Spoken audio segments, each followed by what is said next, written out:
Welcome back to the Weekend Ball podcast. I am here today after Canada. I don't know anything what I can really say other than what a weird up and down, tipsy turvy kind of game. And we're joined here by Adam Iafrate of Canada Soccer, and there's a bit of drama there, and we'll be joined as well by Matt Ireland, who's just connecting on our call right now. But Adam, just I guess like what's kind of going through your mind when you see Spain kind of in that fourth quarter cut it down to 5 to 2 to 3. It got pretty nerve-wracking there down the stretch. It certainly got testy, but I think it's totally what I expected. Whenever you play a team who has their backs to the wall, you're going to get their best punch, and they needed every last bucket as it turned out, because Spain got hot, and it was a run that always felt like it was coming because Canada did not close the door in the game when they had the opportunity to. There were many times where you felt like it was 9, 10, 11. Maybe it could be 15, 16, 17, and it wasn't. And then, you just felt like at some point these guys have their Olympics on the line. They're gonna start making some shots because they quite literally have to, or this is their tournament. And they did. And so, to be able to weather that in the end was huge. It was a game, and we've said this countless times. I've seen beat reporters say something very similar. It was a game that Canada would have lost a few years ago. Yeah. And they find ways to win these pretty consistently, and they have over the past, well, between last summer and now. And so it was an impressive win because again, when you're going against a team that has nothing to lose and everything to play for, you're going to get their best shot, and they got Spain's best shot today. And the fact they were able to win, get through the group 3-0, the group of death, Mhm. got to be pretty happy about it. Maddie, just your thoughts. I know we were texting throughout the game, and I think at halftime we're both like, okay, this is going to be like a 15, as you mentioned, Adam, just like a 15, 20 point win, easy breeze, and then everything kind of changed. What do you think this team maybe needs to improve upon going into the quarterfinals? Obviously, and we'll talk about what this win means for potential opponents later on. But just um, how maybe worried are you about just the way Canada closed out this game? I'm not. I mean, I think we said it like you're going to get Spain's best effort, do or die. So in the fourth there was a couple like defensive lapses in transition. They missed a guy going into the paint. But they just there's still this feeling about this team like they're not peaking yet. Like they're still um working through a couple of things, and then you get a finally an impactful game from Andrew Nembhard, which is awesome to see. And still a little bit of tinkering with some lineup and rotations a little bit, but and let's give Spain credit and let's give the group credit. Like this was a tough group, right? To pull out of, and I'm not too concerned moving forward. Like it just game by game, and it was going to be the toughest group for a reason, and to go 3-0 in the group and win each game obviously is massive. So, um, I trust the program and the process and the staff. We've said that before. I think, they had monster games from RJ in the first two games, and then a little quieter game by his standards in the Olympics so far, and then boom, really good fourth quarter, hits the big bucket in the corner. So I'm not too concerned. I just feel like they know this group knows what they're about, and they're marching forward, man. I don't know what you guys think, but I didn't really love the rotation and what Jordi Fernandez did tonight. I thought, the first two games, I thought for the most part he was pretty good at a kind of changing things up, reading the game, what's working, what's not. But I thought, and we've talked about this before, but Adam, I didn't really like Kelly Olynyk's minutes.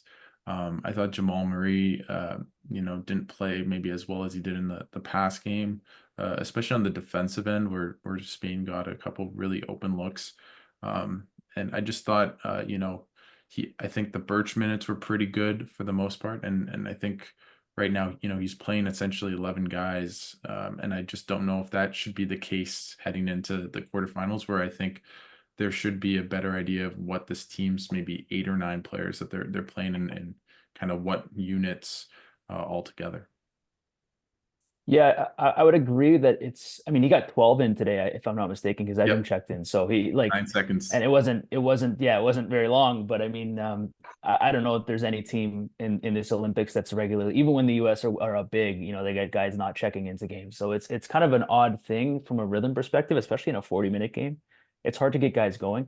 What my initial read, he got Jamal in kind of early today, and I'm thinking he's trying to get Jamal going because he knows he's going to need him in this tournament.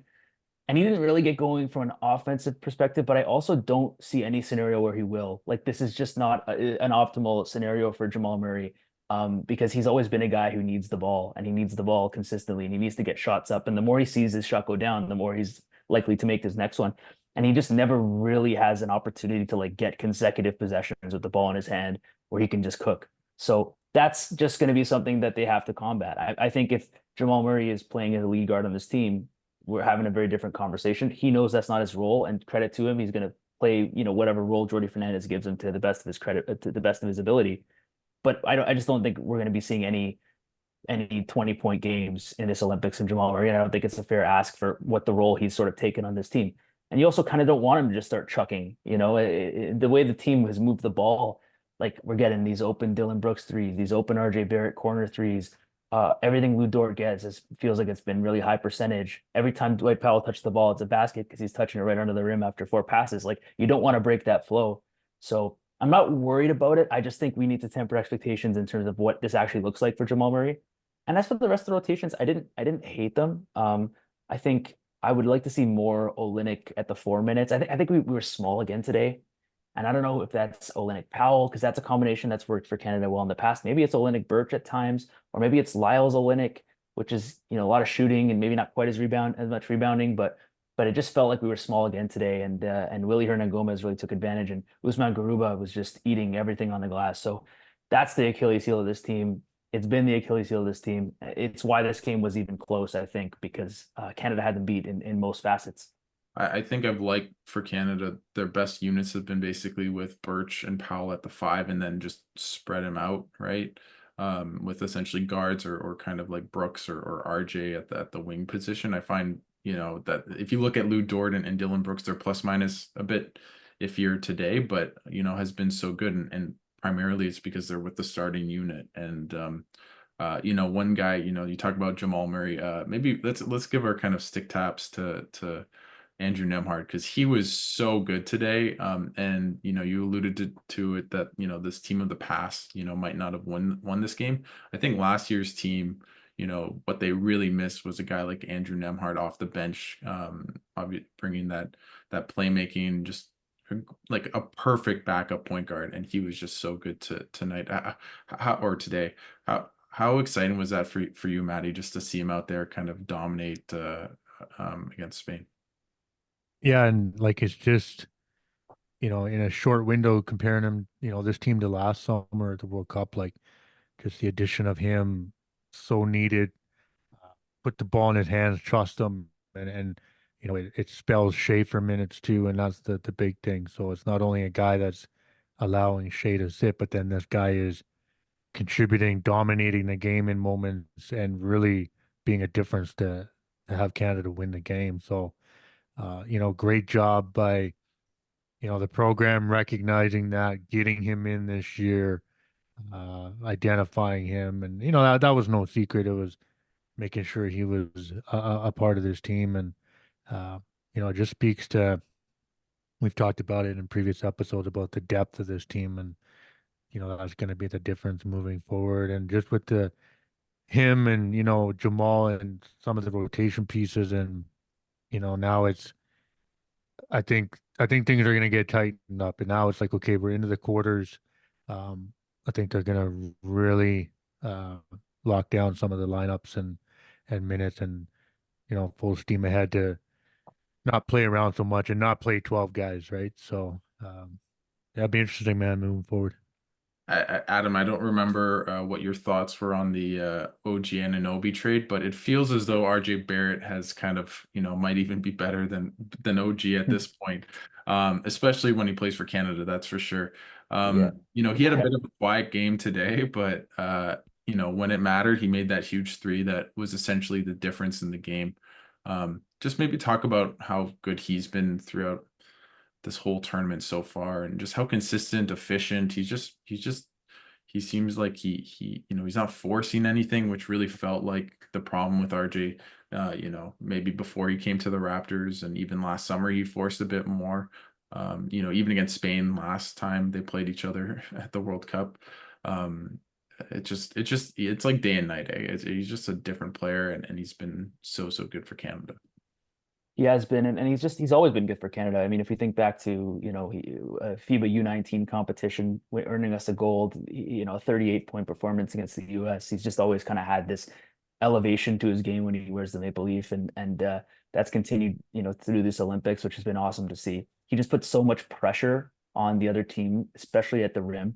He's such a physical slasher, and then when the threes are falling too, which obviously it's a slightly closer 3-point shot. He seems very comfortable from this range. Whatever it is, he seems comfortable. So you can say it about both him and Brooks. They offensively are like 3 or 4 notches above where you expect them even to be in the NBA, and that makes a huge difference. He was fantastic, and if Canada's going to go on and win a medal, he's going to need to continue to be this version of himself, because even today the shots weren't quite where they were previously in the first 2 games of the Olympics, but he was still very valuable. And when they needed that big shot from him, which we've seen consistently, think back to last year's bronze medal game against the US, they Yeah. needed that dagger three. Feels like he's always got that dagger three, and he had it again today, and it was a huge one. He's just always efficient. He's 6 of 10 today. Has 1 3-pointer. He obviously makes it, and just he didn't get to the rim as much as maybe other games, but overall, just really consistent. And I think not that Shea played poorly today, but I thought the Spanish were really smart. Our friend of the show, Blake Murphy, tweeted how like Sergio Scariolo put out a box and one at one point on Shea, and I think he struggled a bit. He still had 20 points, 5 of 11, uncharacteristically missing a couple free throws. Missing 4, which he's a 90% guy.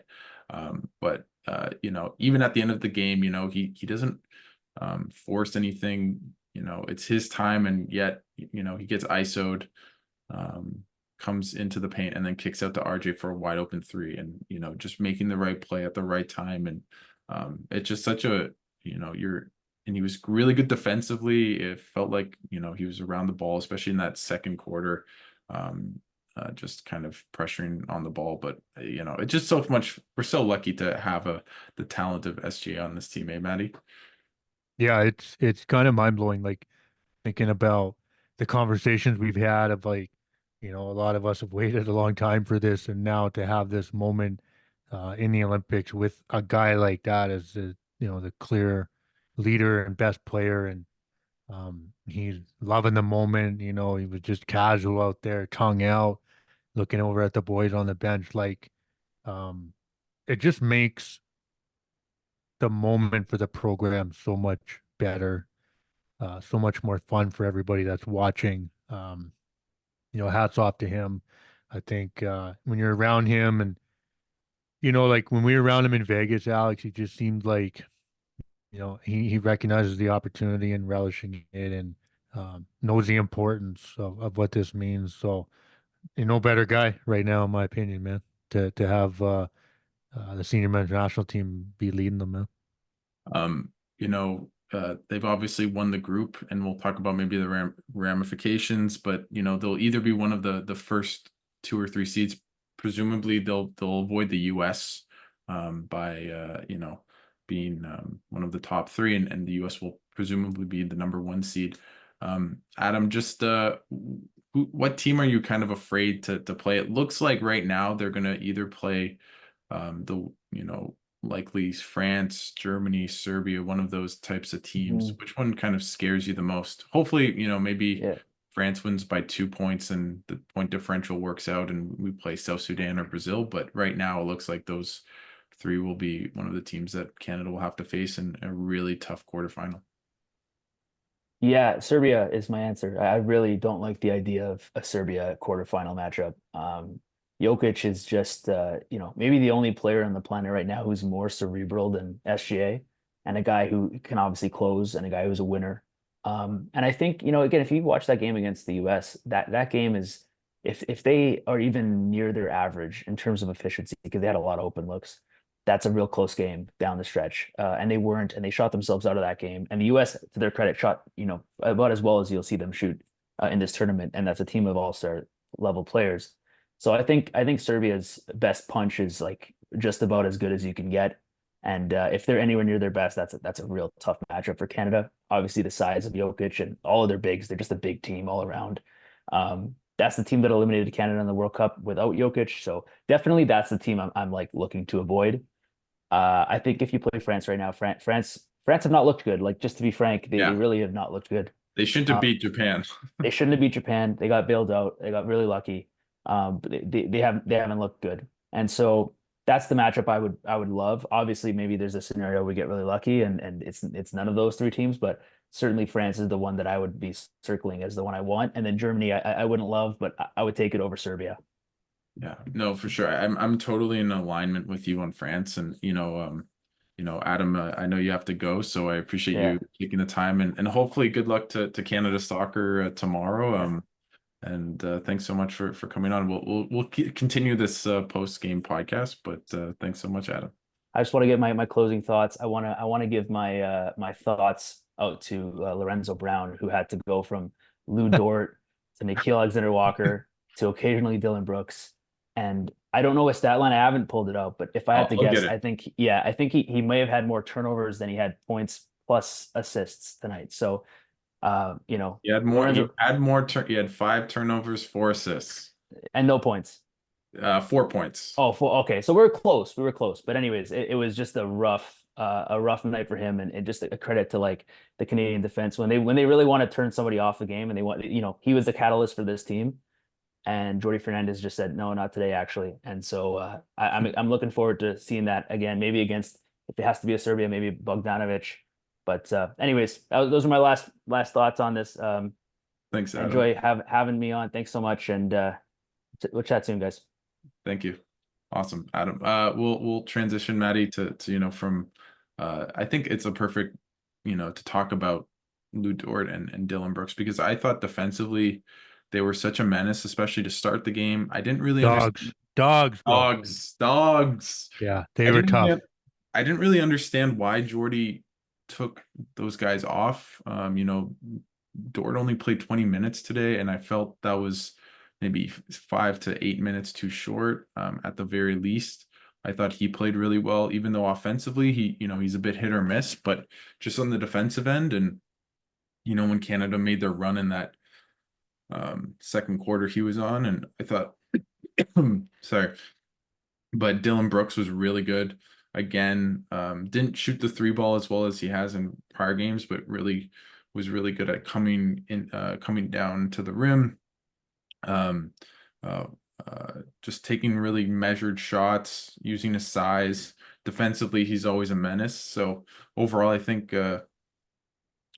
it's interesting because I didn't think those two as a starting lineup without Jamal Murray on the bench would work, and I think that's been Canada's best lineup with Shea, RJ, Dort, Brooks, and Powell. Yeah, and then like with them being starters, I just think it's that emphasis to really get the defensive, pressure mindset going right away. Because there's this sense to me of with this team, like they know they can get a bucket when they need to. So let's really ramp up the defense right away and make it really difficult for a player like Lorenzo Brown in today's matchup, where it's like he did not have a fun day having to deal with these guys. Um, I think the minutes, I agree with you, like lose minutes were low, and there was times where I was like, man, get him in the game, get Dylan back in the game.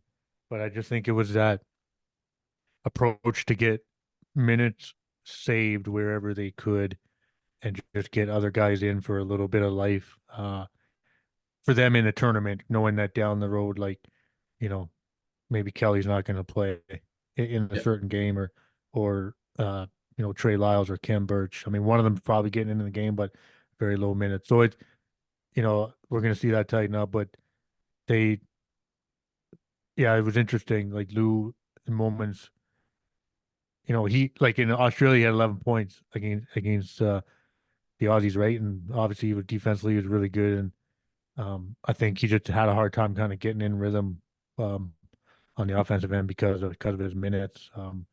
But they were getting offense from Andrew, and um, RJ was coming along in that force. So Yeah. def I maybe they set the tone defensively. That's why they start, and they're causing a lot of problems for a lot of teams. And whoever the quarterfinal matchup is going to be have to be the same thing. I think Serbia will be a tough matchup, like Adam said, and um, you know, Jokic is going to cause a problem for anybody, let alone Canada. So we'll have to see defensively what they scheme for whoever they play, right?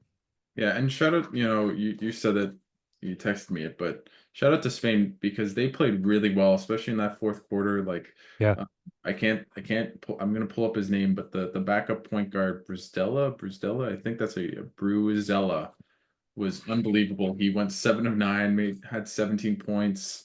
Sergio Yul had 13, but it felt like every shot he made. Abrinas played really well.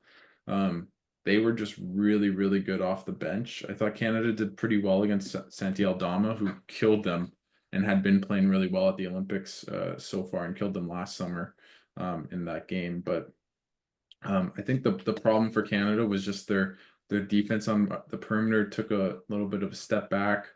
yeah. Spain got a bunch of good looks, and the problem, I think this was the first game where it really felt like Canada's lack of size kind of hurt them, and maybe that's why Jordi Fernandez was playing.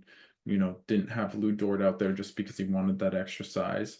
With a guy like Kem Birch, I again I don't like Kelly Olynyk at the 5. I thought those minutes in the second quarter really didn't work, and in the third and fourth a little bit too. Did So Dwight lead them in minutes again today? Dwight Powell, Yeah. you know, Is uh, he? of the bigs or just in general, Well, I think in that he game had against eight. He us. played 18 minutes. Okay. Um, Yeah, he came out with the thumb injury or whatever, the cut. so So like yeah. yeah, Shea played 27, Okay. RJ 25, Brooks 25, Okay. Yeah, I'm off then.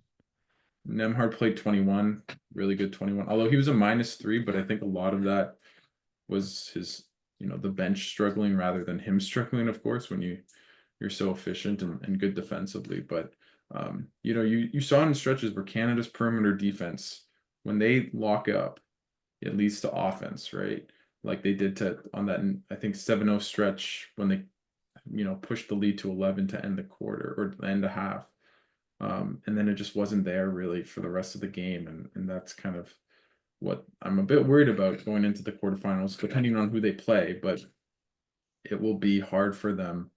Can they muster enough turnovers, on the perimeter, leading to easy offense against better teams? And I mean, Spain won't be in the quarterfinals, but I think they're one of the better they're one of the top 8, 7, 6 teams in the tournament. And the fact of the matter is that Canada didn't really have anything well, they had something to play for, but not like the Spanish, who somehow went from a win giving them first overall in the group and a loss meaning they missed out, which is a crazy turn of events in one fell swoop.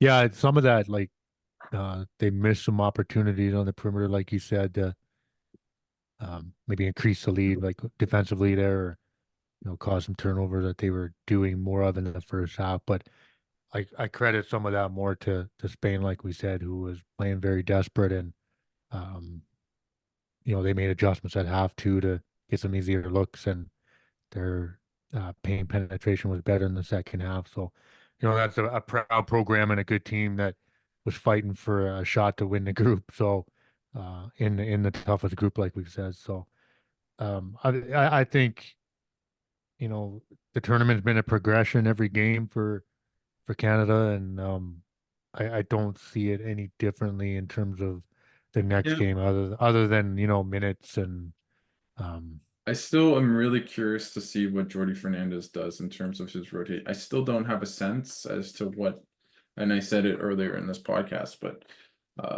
I think it's clear the starters are really capable. Canada was up to an early lead. It felt like if they had just made a couple more shots, it could have been even a 10 or 12 point lead to begin the game. And then the bench comes in and then everything kind of gets disorganized. And There really hasn't been a good lineup without Shea, with Dylan Brooks or a Lou Dort on the lineup. Right. And I think for me right now, I would not be playing Kelly Olynyk in the quarterfinals, unless it's very matchup specific. I thought Kem Birch did a decent job today. He's a good rebounder, which this team really needs, especially if they go five or not five up, before out. And I think the best lineups to me have been when Canada has a bunch of creators at the wing and then one big to kind of solidify the defense and maybe stop Spain getting on or other teams getting on the offensive rebounds. And so that's what I would do. I am not as smart as Jordi Fernandez, and I don't pretend to be, but Spain had 17 offensive rebounds today, right? So Yeah, they rebound big. They're a big team that way. yeah. Yeah, no, I agree. I think, you're gonna have to get playmakers out and cutters and,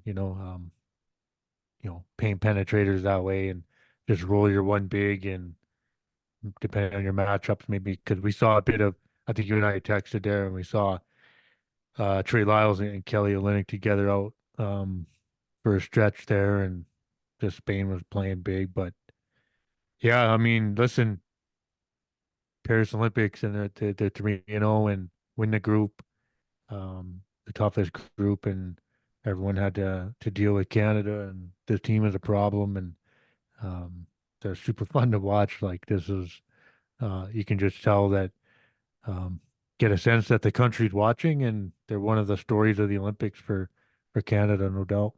Maybe we can kind of talk about what this means, bigger picture, heading into the quarterfinals, and there's a decent chance by the time this recording ends, we'll have a much better, or it puts out, we'll have a better idea after the Germany-France game that happens in a couple hours.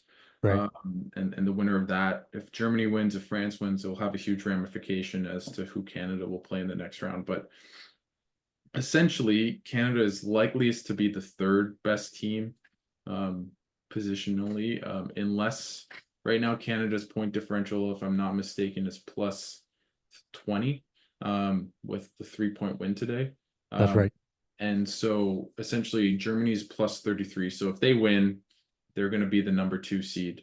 And that's kind of the byproduct of Canada being in the group of death, is they had no teams to beat up on. Right. And then I guess first I should explain how it works. That would probably be better, eh, Maddie? Go So ahead. unlike normal like North American, everything's like reseeded in the quarterfinals. And so there's 4 pots. So those are determined. Pot A is the 1 and 2 teams. So essentially the 2 teams that went 3-0. And with the best point differential right now, Canada would have, if Germany wins, would have the 3rd worst point differential out of the top 3 teams. That would put them in pot 2 with the 3rd best first place team and the best second place team in terms of point differential and wins. That right now, if Serbia beats Puerto Rico by a lot, will probably be Serbia, depending on results, or it could be France as well.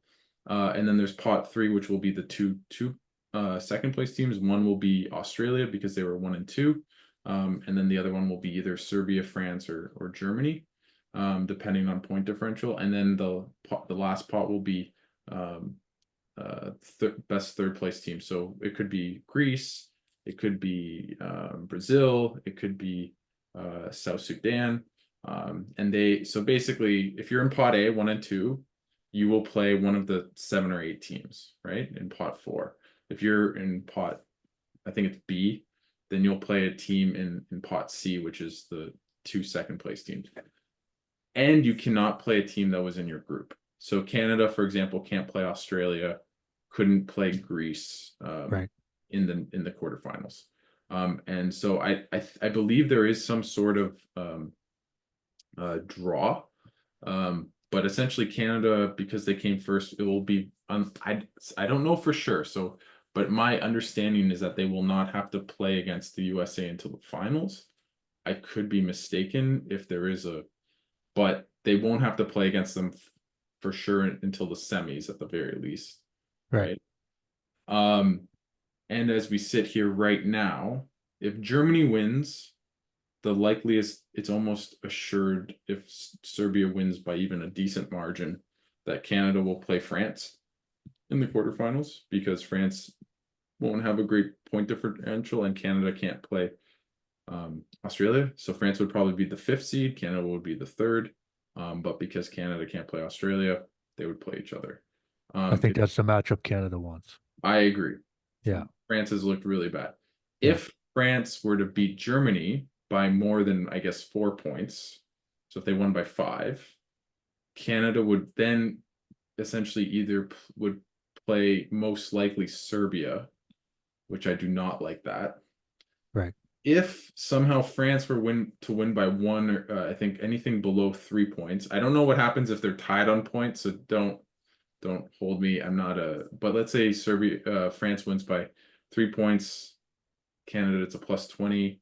France is a +19. Canada would then be the 2 seed, and then they'd play one of South Sudan or Brazil. But that is very unlikely at this point, but you never know.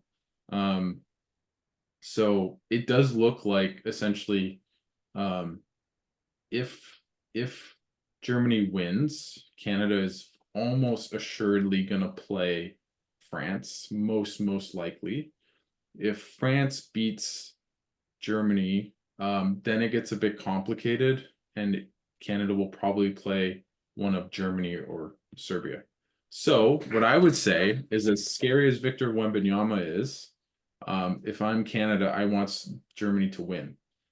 Because if Germany wins, they are likely, it almost assuredly will mean that Canada will play France. And I think that's a very good matchup for Canada. They just played themselves. They played each other, sorry, what was it, like 2 weeks ago? And Right. Canada won pretty convincingly. So, and France barely beat Japan, and really shouldn't have, other than that 4-point play at the end.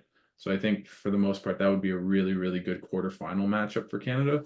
But you never know, right? It's France in France, the crowd. Nick Batum gets hot. Wemby is amazing. But I think out of the options currently, Germany and Serbia scare me. I'm not saying Canada can't beat them, but those two teams are really good, really big. I just would think would be really, really tough matchups for Canada. So, fingers crossed that Germany gets it done. And there is still a possibility that Canada gets the 2 seed and then would play essentially one of South Sudan or Brazil, which is obviously the ideal opponent. Did everyone get that that's listening?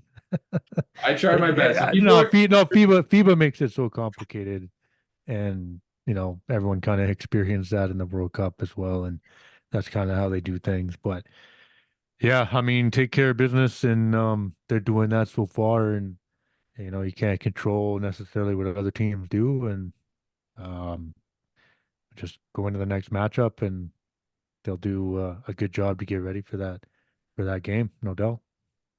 Yep, for sure. Anything else before, like, I let you go, Maddie? Just, anything that kind of comes to mind heading into the quarterfinals, and I, it's just such an exciting time for Canada basketball. I guess just to recap, they've been tested 3 times. In every game they've been pushed, and they didn't break. They found a way to win in every situation, and every game was quite different. It didn't feel like the same kind of things that Canada had to figure out. One was a Giannis game with shooters. The other one was Josh Giddey and Australia just shooting the lights out. And then in this game, it was Spain kind of just running really good actions and playing wacky defenses, but changing and going to zone and just creating chaos on the defensive end, and then just some guys on Spain just making a bunch of shots. Yeah, overall it just feels like Canada's been tested in different ways, and they passed the test. And most likely the quarterfinal will be one of the tougher tests that they've had so far, but also a team, if it is France, that will be they can manage. If they play Germany or Serbia, it's going to be a rock fight, and it's going to be down to the wire, and it's going to be tough. But, Canada did all they could do. Maybe you'd hope that they had won by a little bit more, but You know, when everyone else in the group has one win and Canada has three, that kind of is a testament to how close these games were and how, you know, there wasn't much between these teams at the end of the day. Yeah, I think this group, man, they just know what they're about, as a unit, and building off of core success from the World Cup. And you think about um them starting together in camp in Toronto in the beginning of July, and then we were around them in Vegas. They present like a group that is confident and uh well aware of what lies ahead, and just approaching it every game. And they're demonstrating their elite and very good pros at the same time. And um, I think they're understanding the moment and doing whatever it takes. Jamal's sacrificing minutes and not worried about touches and shots. And he's good. He's good in that role, embracing it. I thought guys have shown improvement in moments. Nikhil had a better game today, which was nice to see. So this is a group that's easy to rally around and support. And I hope everyone's really enjoying it, because this is a long time coming, and it feels really special. Well, I know I'm really excited to dive into the quarters, and if they were to win that quarterfinals, and you know, I don't want to get too ahead of ourselves because it looks like it will be a really tough matchup regardless. But just to see Canada, you know, fight for a medal, like it, you know, they've kind of done the necessary steps to put themselves in a great position to do so. And man, wouldn't that be cool? And wouldn't that be cool if maybe Canada plays you know, the US in a gold medal? But we're getting too ahead of ourselves, and that's on me. That's not on you, Maddie. But this was great, really weird, fascinating win, and excited to talk about a quarterfinal matchup when we find out. And Maddie, thanks so much for taking the time and doing this and coming on the show. Always, man, always. Okay, guys, we'll see you after Canada plays whoever, whenever, sometime next Tuesday. Until then, good luck, and we'll talk to you soon.